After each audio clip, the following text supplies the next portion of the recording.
So for all Doug McGregor's problems, at least he's not pious, right? There's an enormous international humanitarian law world out there where all sorts of people are doing all sorts of things that make them feel amazing and excited, but it's a terribly pious and pompous world that doesn't tend to have much of an effect on the real world. Scholars of human rights and international humanitarian law, they approach their subject the same way that church historians once approached theirs. Right? They regard the basic cause, just as church historians treated the Christian religion, as a saving truth, right? A salvific process, right? Discovered rather than made in history. And so the heroes who advance human rights in the world, just like the Christian church's apostles and saints, are treated with uncritical wonderment, hagiography, for the sake of moral imitation of those who chase the flame of international humanitarian law and human rights.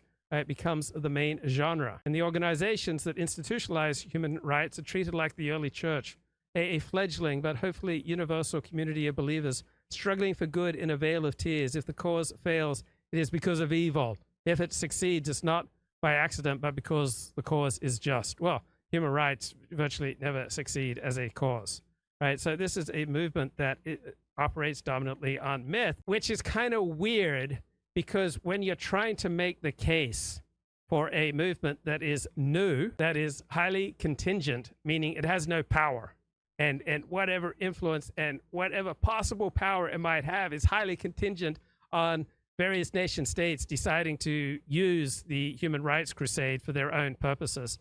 Do you know anyone who's big in human rights who comes from a right-wing background?